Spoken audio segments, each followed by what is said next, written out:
Jadi nikmat itu banyak sekali. Cuma kadang-kadang orang kecilkan, dia tidak besarkan nikmat itu.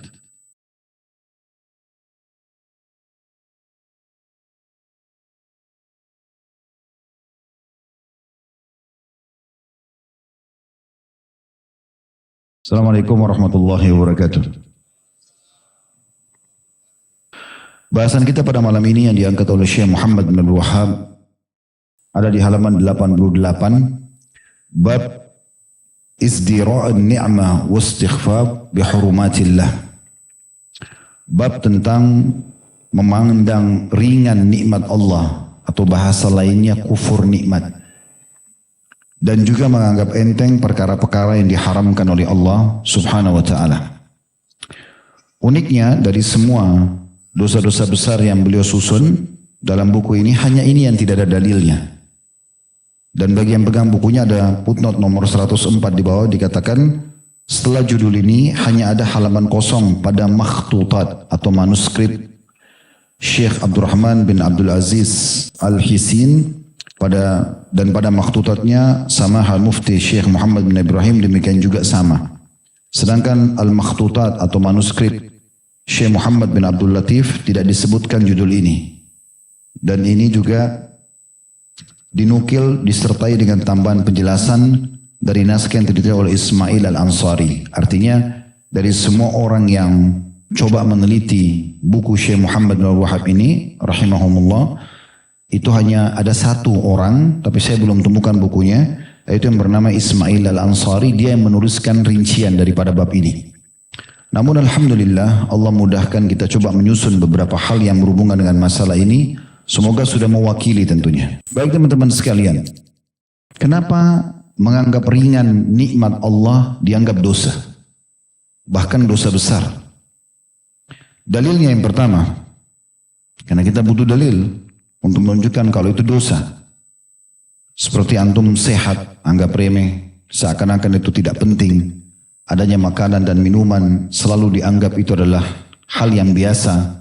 Adanya pakaian, kesehatan, pasangan, keturunan, rumah, tempat tinggal, teman-teman, masa waktu hidup, semua itu dianggap biasa.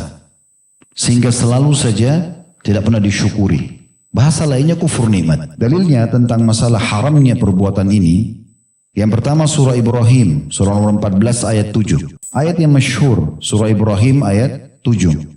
Wa idh ta'adzana rabbukum la in syakartum la azidannakum. Kemudian Allah bilang, wa la in kafartum inna azabi lasyadid. Ingatlah ketika Tuhan Muhammad menetapkan, siapapun di antara kalian yang bersyukur, pasti aku tambah. Namun, siapa yang kufur terhadap nikmat, maka sungguhnya azabku sangat pedih. Ada ancaman enggak? Ada ancaman.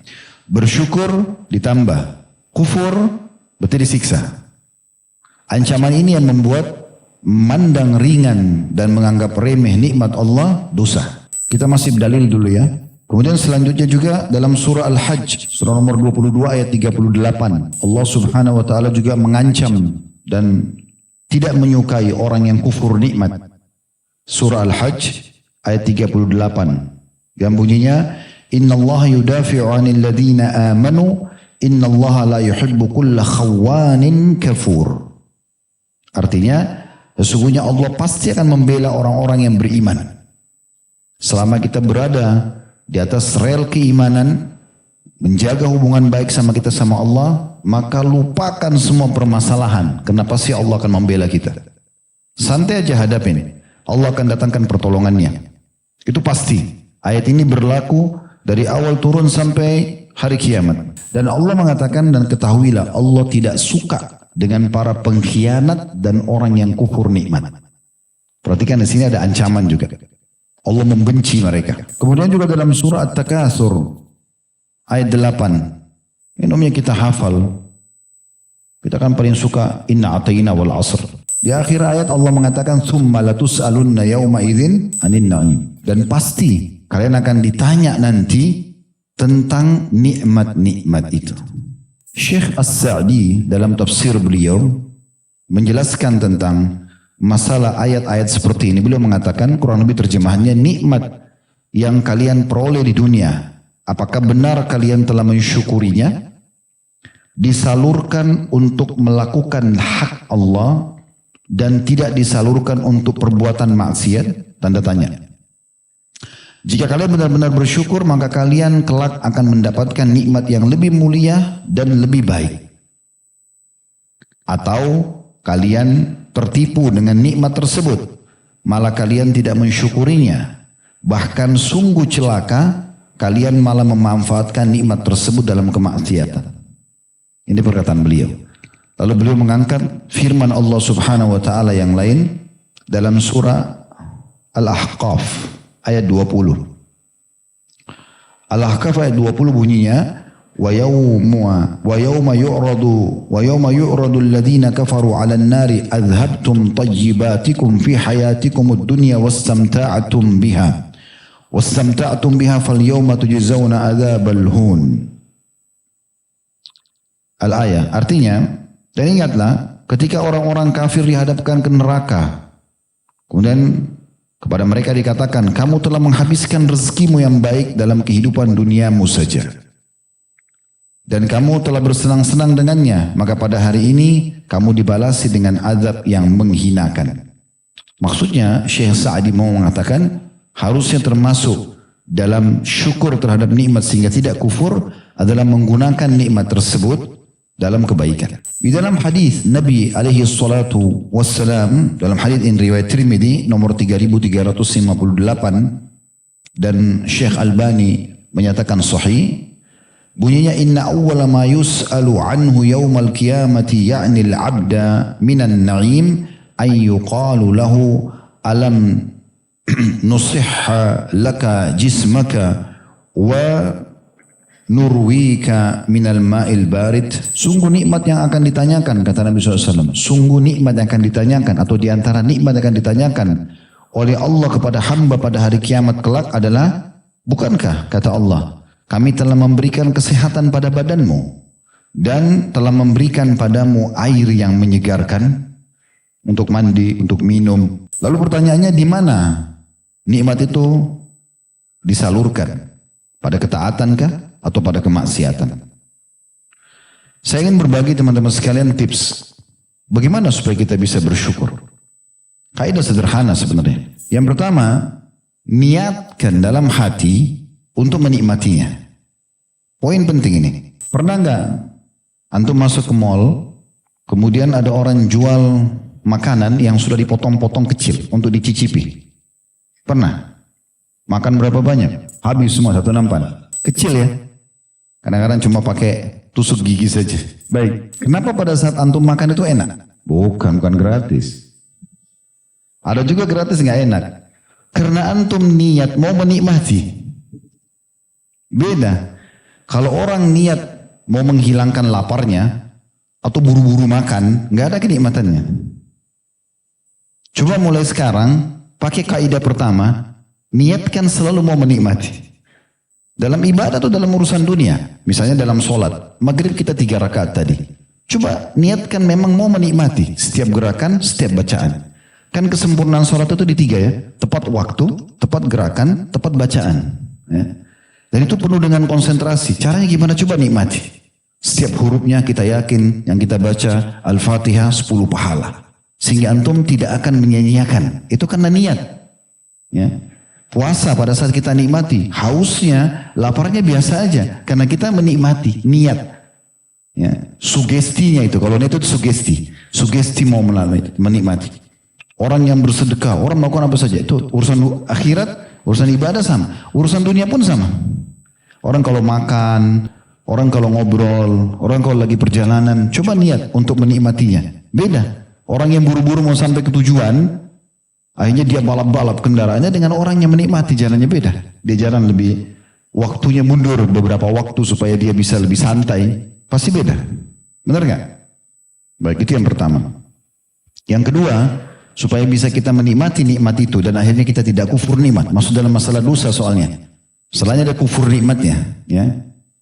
Yang kedua ini adalah kita jangan tergesa-gesa.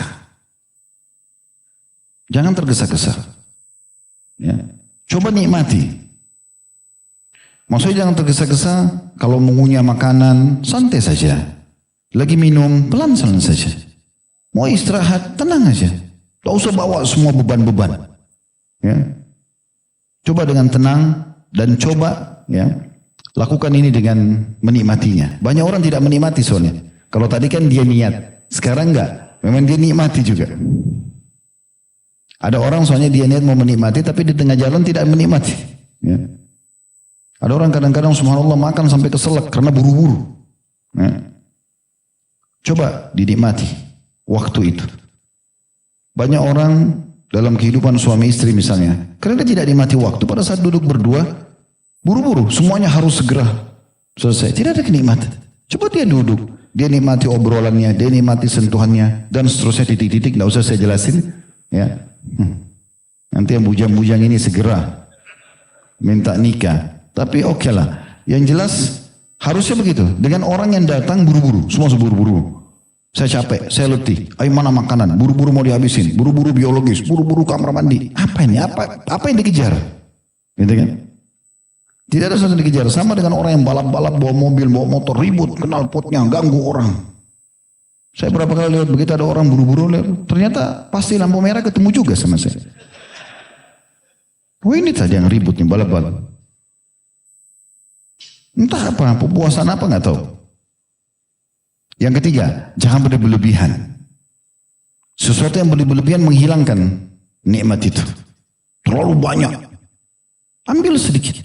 Kenapa Nabi SAW bilang kepada Salama? Salama itu anaknya istri beliau. Anaknya Ummu Salamah. Waktu lagi makan bersama-sama beliau mengatakan, ya gulam, semillah. Hai anak kecil, waktu sudah mau makan, sudah dihidangkan. Peringatan Nabi pertama, baca bismillah. Wakul biyaminik. Makan dengan tangan kananmu. Wakul mimma yalik. Dan makan apa yang dihidangkan di hadapanmu. Nah ini apa yang dihidangkan di hadapanmu maksudnya supaya jangan kelihatan tamak. Ambil sana, ambil sini, numpuk-numpuk. Ada orang biasa piringnya seperti gunung. Tidak tahu untuk apa. Apa yang mau dikejar? Kadang-kadang diundang di acara orang, mungkin pemilik rumah sudah hitung tuh potongan tempe, potongan empalnya sudah dihitung. Dia ambil 3, 4, 5. Yang lain mungkin tamu nggak dapat. Tamak, belum tentu juga habis. Kan? Sesuatu yang berlebihan tidak ada gunanya. Coba kalau sesuai dengan porsi kebutuhan. Kalau masih lapar nanti tambah, tidak apa-apa.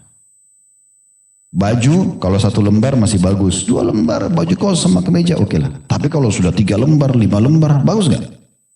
Nggak bagus, berlebihan. Ya. Semua yang berlebihan itu tidak bagus kelihatan. Akan keluar dari fitrahnya.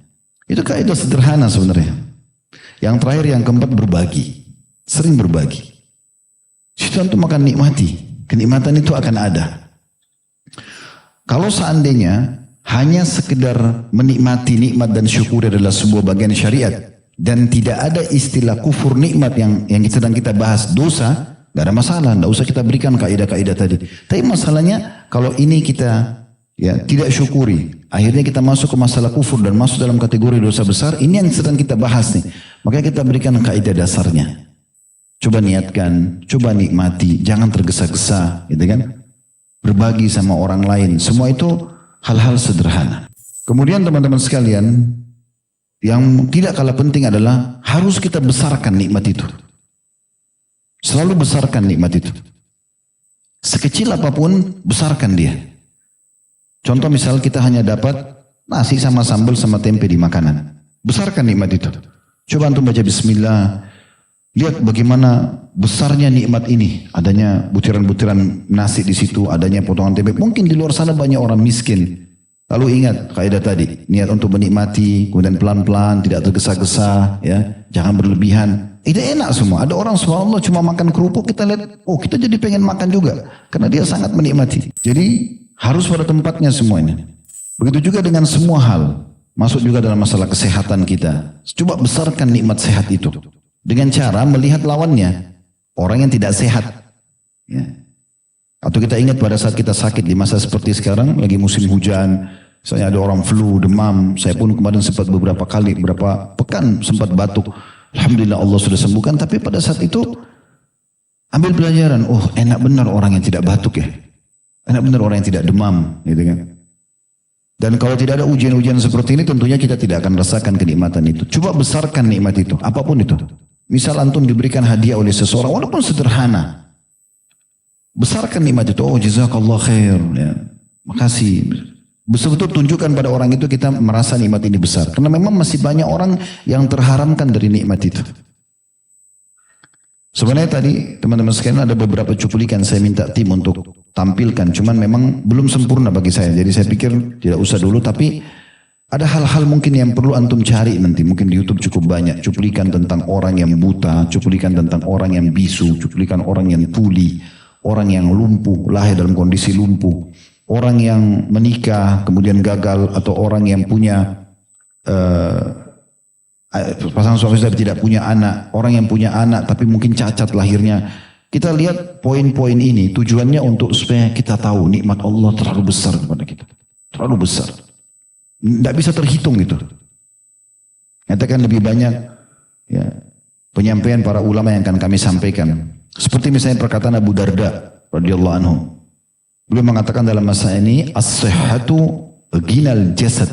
Untuk membesarkan sebuah nikmat itu beliau mengatakan ketahuilah sehat itu adalah bentuk kecukupan pada badan kita atau kekayaan badan itu sendiri. Kita subhanallah dari sekian tahun umur, coba teman-teman introspeksi diri, dari sekian tahun kita hidup. Berapa kali kita sakit? Mana lebih banyak?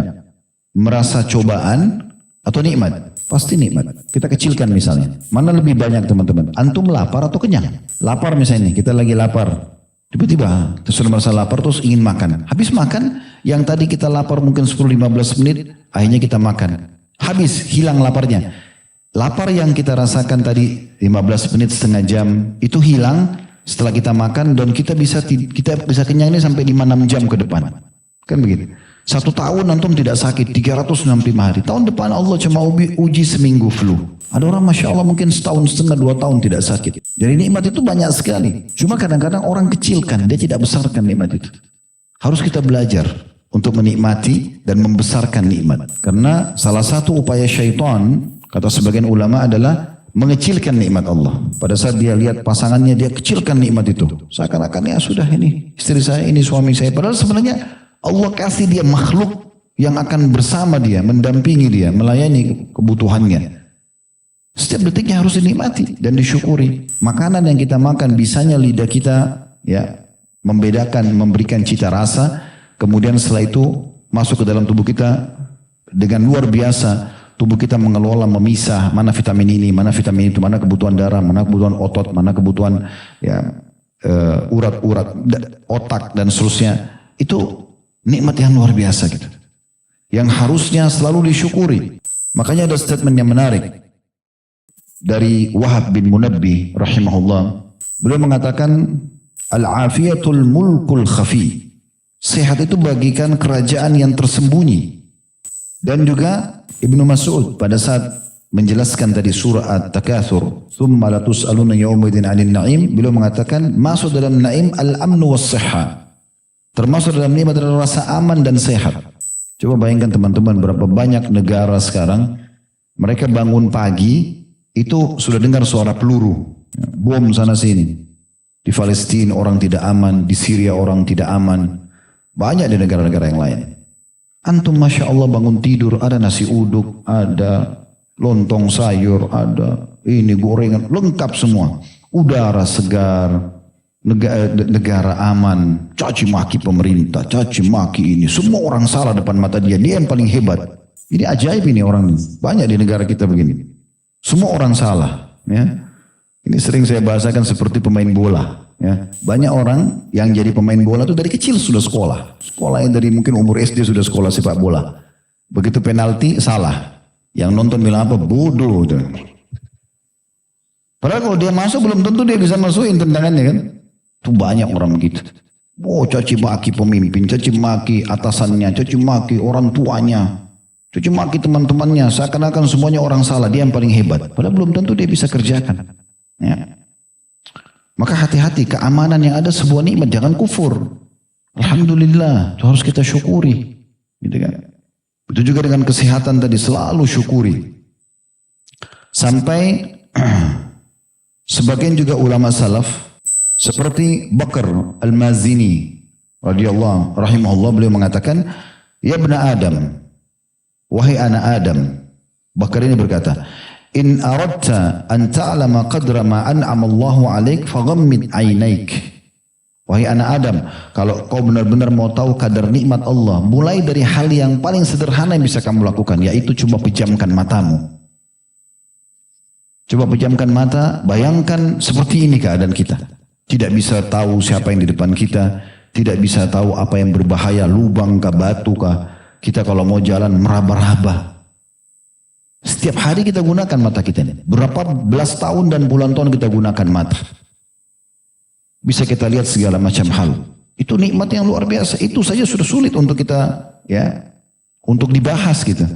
Saya pernah dapatkan sebuah asar bahwasanya ada seseorang dari umat sebelum kita, dia beribadah kepada Allah ratusan tahun di sebuah pulau. Pada saat dia wafat, maka Allah Subhanahu wa taala mengatakan kepada para malaikat, masukkan hambaku ini ke dalam surga karena rahmatku. Lalu dia mengatakan, ya Allah, amalku, karena dia rasa dia ratusan tahun beribadah. Kata Allah Subhanahu wa taala, masukkan dia ke dalam surga karena rahmatku. Dia mengatakan, amalku ya Allah. Maka Allah Subhanahu wa taala mengatakan, karena orang ini tetap ngotot, ya, coba timbang semua ibadah yang pernah dia kerjakan sama nikmat matanya saja. Waktu ditimbang semuanya ibadahnya itu jadi ringan dibandingkan nikmat mata. Karena tanpa mata dia tidak bisa maksimal dalam ibadah. Apalagi nikmat yang lain. Kalau kita bicara masalah pendengaran, banyak sekali orang yang tuli harus pakai alat pendengaran. Kita bisa dengar orang ucapin apa. Ya. Begitu juga dengan lisan, mungkin banyak orang bisu. Kita masih bisa berbicara, mengucapkan apa yang kita inginkan. Ini besarkan nikmat ini teman-teman, terlalu banyak. Hidung kita bisa membedakan mana bau wangi, bau busuk seketika. Bahkan pembuluh-pembuluh darah kita ini bisa mengalirkan darah dengan baik. Itu luar biasa nikmatnya. Sebagian athar disebutkan, dinukil dalam kitab Jami' Ulum wal Hikam, sebagian athar ya, riwayat-riwayat ada yang menyebutkan tapi tidak disebutkan perkataan siapa. Kam min ni'matin lillahi fi 'irqi sakin. Betapa banyak nikmat Allah terdapat pada pembuluh-pembuluh darah kita. Itu luar biasa nikmat Allah Subhanahu wa taala. Ibnu Rajab berkata, "Lakin nikmatullah ala 'abdihi bi hidayatihi li syukri ni'amihi bil hamdi 'alaiha afdal min ni'amihi dunyawiyyah ala 'abdihi." Cuma memang kalau kita besarkan semua nikmat-nikmat yang ada, makanan, minuman, pakaian, kesehatan, pasangan, keturunan, pekerjaan, apa sajalah, termasuk waktu, umur, segala macam, beliau mengatakan semua itu nikmat. Tetapi yang perlu digarisbawahi adalah kalau nikmat Allah itu memuncak pada seorang hamba bihidayah atau petunjuk yang Allah berikan agar dia bisa bersyukur. Jadi yang sedang kita bahas itu sebenarnya bagaimana mensyukuri nikmat dan jangan kufur. Kalau antum bisa tersentuh di situ dan berpikir, oh iya nikmat Allah saya harus banyak syukur ini, maka itu adalah nikmat terbesar sendiri, kata Ibnu Rajab rahimahullah. Karena banyak orang tidak bersyukur.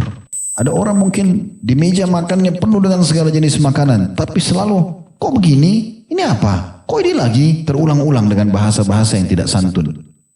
Padahal Allah Subhanahu wa taala datangkan kepada dia, itu yang terjadi pada Bani Israel. Waktu Allah manjakan mereka dikasih man wassalwa. Mereka dikasih kayak semacam jenis burung puyuh. Allah turunkan itu, dikasih makanan oleh Allah Subhanahu wa taala. Rezeki. Tapi mereka bilang jenuh. Mereka minta kepada Nabi Musa, minta bawang putih, bawang merah, minta apalah. Kata Nabi Musa, kalian mau meninggalkan nikmat yang besar kepada nikmat yang kecil? Ngapain? Sudah jadi tinggal makan dari langit Allah turunkan. Enggak, kufur nikmat. Allah hapus, hilangkan. Allah kasih mereka apa yang mereka mau. Jadi harusnya kita fahami masalah itu. Kalau kita mendapatkan hidayah bisa bersyukur, kata beliau, afdal min ni'amihi dunyawiyyah ala abdi. Lebih besar daripada nikmat dunia yang Allah karunia kepada seorang hamba. Fa inna ni'amid dunya illam yaktarin biha syukur. Karena nikmat dunia jika tidak dikaitkan dengan syukur maka malah jadi musibah. Ibnu Hazm berkata, ini semua masih dalam kitab Jami' Ulum wal Hikam, karena di situ banyak sekali perkataan-perkataan kaum salaf yang penuh dengan hikmah, ya, ilmu-ilmu yang bermanfaat. Ibnu Hazm mengatakan, Ibnu Hazm ini ulama di Spanyol dulu ya. Beliau mengatakan kullu ni'matin la tuqarribu minallahi azza wajalla fahiya baliyah. Setiap nikmat yang tidak digunakan untuk mendekatkan diri kepada Allah, tidak bersyukur, tidak malah ibadah, maka itu adalah sebuah musibah. Sebuah musibah. Dan ditambah lagi bahwasanya ya, semua nikmat yang tidak digunakan untuk mendekatkan diri kepada Allah justru akan akan berumur yang sangat pendek. Nikmat itu. Jadi kalau ada orang misalnya matanya terang, telinganya bagus, lisannya, pokoknya tubuhnya sempurna, gagah atau cantik misalnya. Kemudian dia gunakan itu pada kemaksiatan kepada Allah, maka pastikan umurnya akan pendek. Maksudnya umur nikmat itu. Kalau dia ada ajalnya. Tapi nikmat itu akan diangkat oleh Allah Subhanahu wa ta'ala. Tampan dan cantiknya akan hilang itu.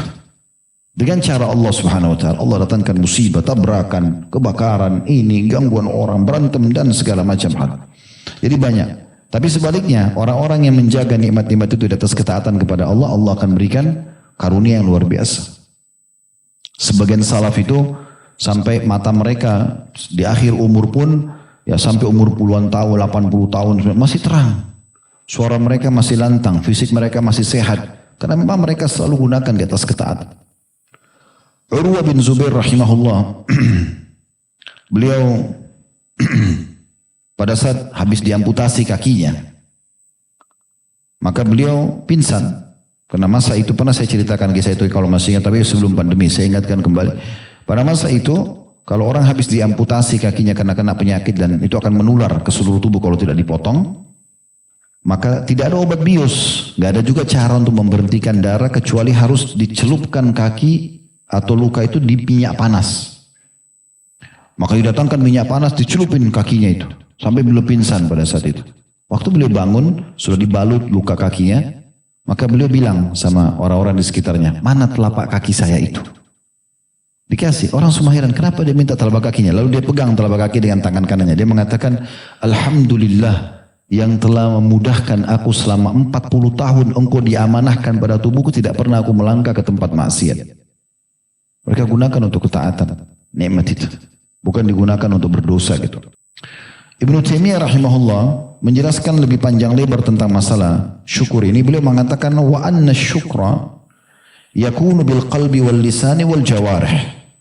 Dan ketahuilah bersyukur atas nikmat Allah itu harus dilakukan dengan mengakui nikmat itu dalam hati, diucapkan dengan lisan, dan digunakan nikmat itu di anggota tubuh. Jadi hati kita, oh ya ini alhamdulillah nikmat misalnya. Lisan kita juga bersyukur. Lalu apa yang Allah berikan nikmat dari pakaian, dari makanan, dari transportasi, dari segala macam, itu diaplikasikan dengan anggota tubuh. Maksudnya dengan digunakan dalam ketaatan. Makin rajin ibadah. Ya. Rasionalnya sederhana. Kalau teman-teman dikasih bonus di perusahaan, maka harusnya kita lebih semangat bekerja kan? Kan sangat aneh kalau ada orang sering dikasih bonus di perusahaan dan dia tahu kalau dia lembur, dia kerja lebih giat akan dapat bonus, lalu dia malas-malasan. Harusnya dia lebih giat. Nah seperti itu orang kalau sedang diberikan nikmat. Jangan bermalas-malasan. Makanya Nabi SAW berlindung dari masalah sifat ini. Allah Subhanahu Wa Taala memastikan orang yang bersyukur pasti akan ditambah. Diberikan tambahan nikmat. Coba bayangkan teman-teman sekalian. Nikmat yang sedang kita rasakan dengan ucapkan Alhamdulillah pasti ditambah. Dan tambahan Allah ini hitung-hitungannya bukan seperti manusia. 1 tambah 1 tidak seperti itu. 1 bisa dibalas dengan 10, bisa 100, bisa 1000. Antum sebagai tanda syukur bersedekah dengan 10.000 rupiah, itu Allah tidak balas dengan 10.000, bukan 1 dibalas 1, bukan.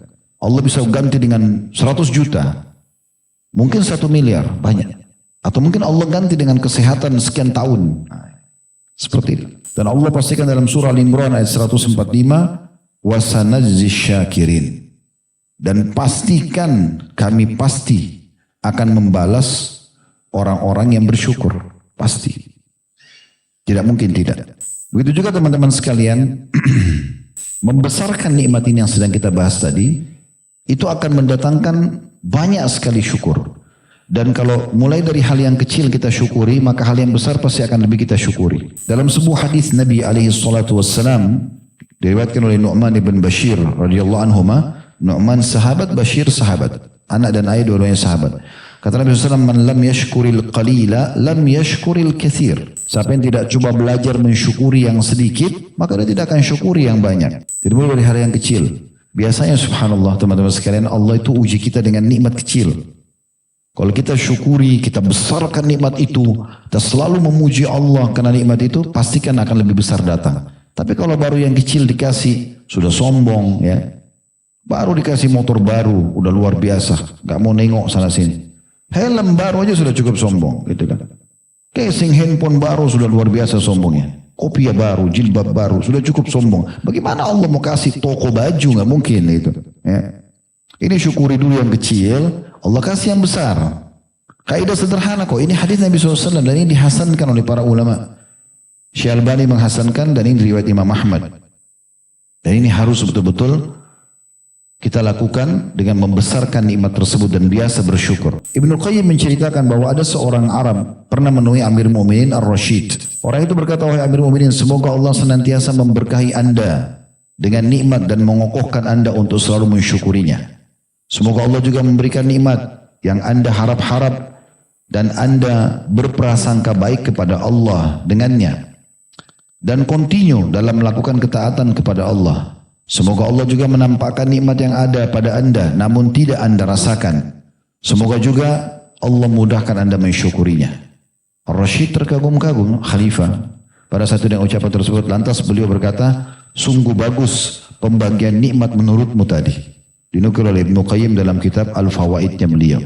Jadi memang membesarkan nikmat ini penting, gitu kan? Allah Subhanahu wa taala, teman-teman sekalian, dan ini harus direnungi baik-baik, selalu memenuhi kebutuhan kita, kecuali sebagian kecil yang Allah tidak penuhi. Karena Allah lebih tahu sebagai pencipta, kenapa Allah belum kasih atau kenapa Allah tunda kasih, gitu kan? Contoh misal, bukankah tiap hari kita lapar, bukankah tiap hari kita haus, dan kalau lapar dan haus ini ada dalam hidup kita melebihi waktu yang biasa kita rasakan, itu menyiksa sekali. Ada orang sampai mati kelaparan, ada orang mati kehausan, gitu kan. Selalu kita rasakan lapar setiap hari, kita haus setiap hari, kita capek setiap hari, ngantuk setiap hari, kita butuh pakaian setiap hari, ya. Kita butuh udara yang segar setiap hari, kita butuh cahaya setiap hari, kita butuh air setiap hari, banyak sekali. Allah kasih nggak? Kasih. Kadang-kadang ada yang Allah tidak kasih. Misalnya kita minta mau menikah sama fulan, Allah belum kasih. Allah lebih tahu. Mungkin kita nggak cocok sama orang itu, nggak usah ngotot. Yang paling bagus adalah kita mengatakan, ya Allah, misalnya mudahkanlah jodohku sesuai dengan yang Engkau lihat terbaik, misalnya sesuai dengan Engkau yang inginkan. Misal contoh, itu lebih baik. Ya Allah, berikanlah aku pekerjaan yang menurutmu jauh lebih baik. Saya berapa kali ketemu dengan jemaah yang lagi umroh sama kami, masya Allah, yang Allah bukakan pintu rezeki. Mungkin tidak masuk di akal kita gitu. Bagaimana Allah bukain mereka pintu rezeki. Yang tadinya mereka hidupnya susah, kemudian Allah bukakan pintu rezeki. Rata-rata itu bahasanya, saya dulu Ustadz ini penjual ini, saya penjual ini, ya penjual makanan di pinggir jalan. Tapi sekarang orang jadi miliarder. Apa yang antum lakukan? Saya coba tanya, apa yang lakukan? Saya rutinkan berdoa Ustadz. Saya minta terus, ya Allah, berikan saya sumber pendapatan yang tidak mengganggu ibadah saya kepadamu ya Allah. Dan itu Allah kabulkan. Hampir semua rata-rata berbicara seperti itu. Syekh Ziyad hafidhahullah, beliau pernah memberikan saran kepada kami di Tablik Akbar itu di Makassar. Beliau mengatakan, usahakan kalau minta sesuatu sama Allah, walaupun kita bisa detailkan, kita bisa mengatakan, ya Allah sembuhkan penyakit saya yang ini. Tapi kalau kita umumkan mengatakan, ya Allah sembuhkanlah semua gangguan penyakit yang bisa menimpa aku atau akan menimpa aku, itu jauh lebih baik. Daripada kita spekkan khusus gitu ya. Misalnya kita sudah mau menikah sama seseorang, ya Allah mudahkan pernikahan saya yang terbaik menurutmu. Itu bisa saja pernikahan itu batal lalu diganti sama orang lain, itu kuasa Allah. Tapi itu bisa terjadi. Ya. Itu jauh lebih baik. Walaupun kita sekali lagi boleh kita menyebutkan apa yang kita inginkan. Dalam surah Ibrahim, Allah Subhanahu wa taala memastikan kalau semua yang kita minta itu mayoritas sudah dikasih. Cuma sebagian kecil yang Allah jadikan sebagai ujian supaya ada pintu sabar, ya. Yang kita bisa raih pahala di situ. Surah Ibrahim ayat 34 Allah mengatakan wa ataakum min kulli ma sa'altumu wa in ta'uddu ni'matallahi la tuhsuha innal insana lazalumun kafar. Dan dia Allah telah memberimu keperluanmu atau memberimu dalam kurung keperluan dari segala apa yang kamu mohon kepadanya.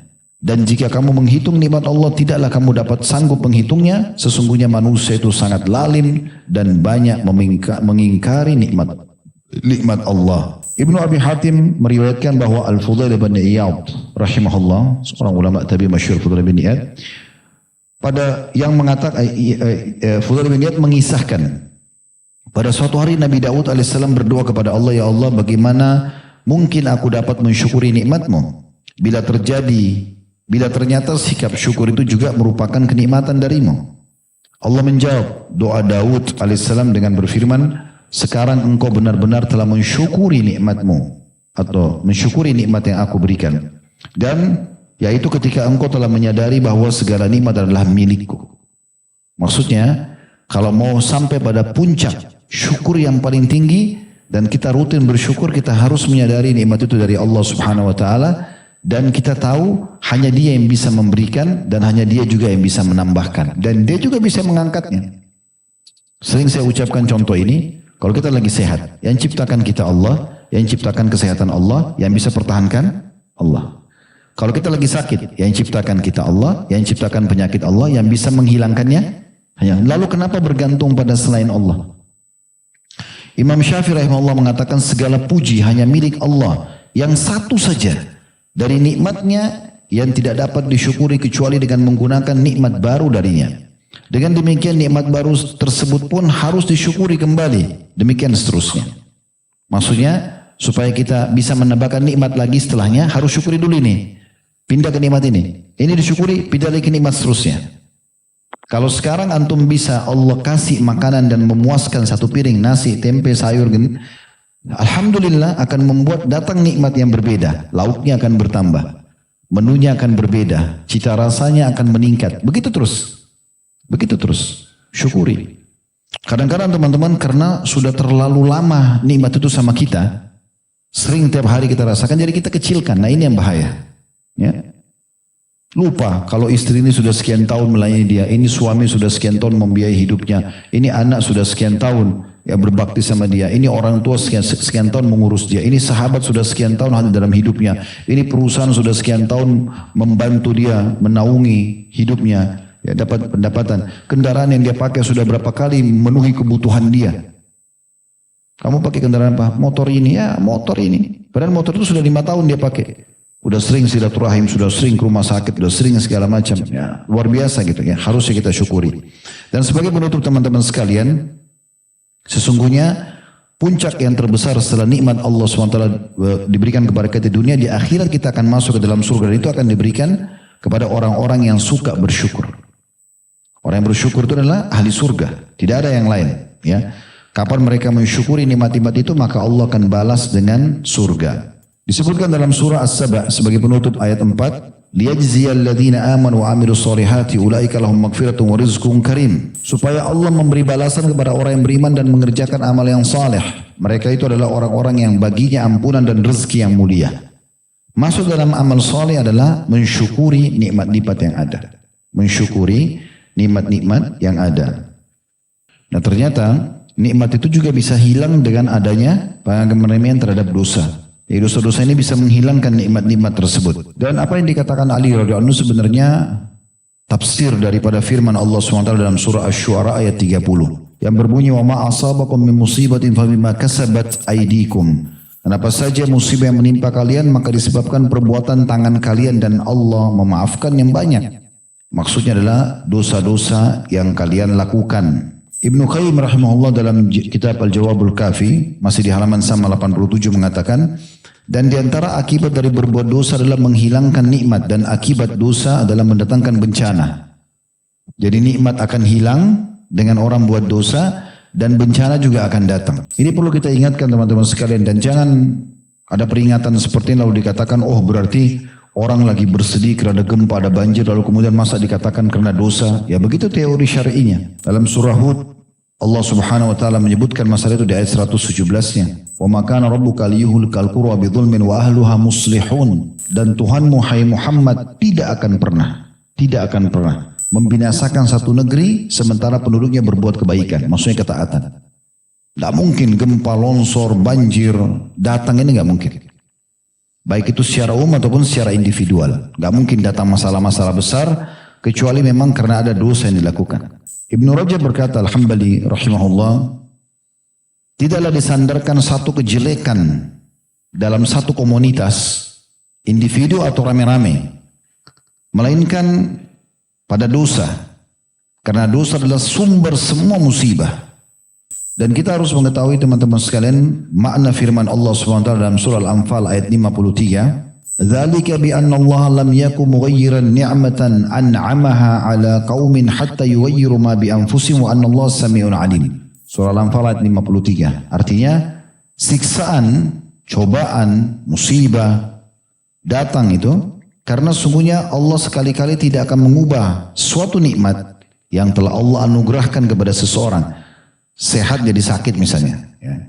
Kaya jadi miskin. Allah tidak akan mengubah nikmat itu yang telah Allah anugerahkan kepada hambanya atau satu kaum hingga kaum itu sendiri yang mengubah apa yang ada pada diri mereka. Mereka yang kufur nikmat, mereka yang buat dosa, maka nikmat itu diangkat. Dan sungguhnya Allah maha mendengar lagi maha mengetahui. Jadi tidak mungkin nikmat yang sedang kita rasakan selama kita syukuri, selama kita gunakan di atas ketaatan Allah angkat, tidak mungkin. Sampai kita wafat. Tapi kapan kita nodai dengan kufur nikmat dan kita buat maksiat maka diangkat. Itu sederhananya. Kok dulu saya sehat, sekarang saya sakit. Dulu saya sehat, sekarang saya stroke. Dulu saya kaya, sekarang saya miskin. Dulu saya terkenal, sekarang saya sudah dikucilkan. Semua itu karena dosa, tidak ada yang lain. Selama kita menjaga nikmat tersebut di atas ketaatan kepada Allah Azza wa Jalla, pasti Allah Subhanahu wa taala akan juga mempertahankan nikmat itu. Tidak mungkin tidak. Jadi ini poin yang harus betul-betul kita renungi sama-sama teman-teman sekalian. Tentu bahasan ini kalau kita ingin bagi menjadi dua bahasan, maka itu juga bisa ya. Karena memang bahasan dua judul ini memang bisa terpisah. Tapi karena memang dia sangat relevan maka disatukanlah oleh Syekh Muhammad rahimahullah. Begitu juga dalam surah ini sebagai penutup ya. Dalam surah Al-Qasas, surah nomor 28 ayat 59. Allah pastikan Allah tidak mungkin menghilangkan satu nikmat apapun itu, sampai orang itu kufur nikmat atau dia buat dosa, baru Allah angkat. Itu pun Allah Subhanahu wa taala dengan kemahamurahannya tidak pernah main langsung angkat begitu saja, enggak. Diberikan bertahap diangkatnya. Tapi dia terus lalai, dia terus biarkan, ya sudah akhirnya sampai hilang dari dia. Perhatikan Allah mengatakan dalam surah Al-Qasas ayat 59. Ini penutupan bahasan kita akan bahas pertanyaan selain insyaallah. Wa ma kana rabbuka muhlikal qura hatta yab'atha fi ummiha rasulan yatlu 'alaihim ayatina wa ma kunna muhlikil qura illa wa ahluha zalimun. Ini firman Allah SWT. Dan tidaklah Tuhanmu hai Muhammad membinasakan kota-kota sebelum dia mengutus di ibu kota itu seorang rasul yang membacakan ayat-ayat kami kepada mereka. Kalau di masa Nabi-Nabi masih hidup, Nabi yang mengingatkan. Tapi setelah Nabi mati, siapa yang mengingatkan? Al-ulama'u warasatul anbiya. Ulama pewaris para Nabi. Selama di kota itu, di desa itu, di negeri itu, sudah datang seorang alim, seorang da'i mengingatkan. Ini nggak boleh, ini nggak boleh, ini nggak boleh. Maka sudah tegak hujjah pada mereka. Kapan mereka tetap melakukan, maka musibah akan datang. Kalau Rasul masih hidup, maka Rasul. Perhatikan ini firman Allah, sudah 1400 tahun yang lalu turun dan akan terus ditilawahkan sampai menjelang hari kiamat. Dan tidaklah Tuhan Muhammad membinasakan kota-kota, desa-desa, negeri-negeri sebelum dia mengutus. D-nya besar kata ganti Allah. Di ibu kota itu seorang Rasul yang membacakan ayat-ayat kami kepada mereka. Dan ingat kata Allah, tidak akan pernah pula kami membinasakan kota-kota kecuali penduduknya dalam keadaan melakukan kezaliman. Makna kezaliman kemaksiatan. Sederhananya. Buat dosa ya dihukum, selesai. Buat ketaatan akan dibalas. Ya, mirip seperti orang di kantor. Antum ikuti peraturan dapat gaji. Lembur dapat gaji. Ugal-ugalan buat pelanggaran ya dipotong gajinya atau bahkan dipecat.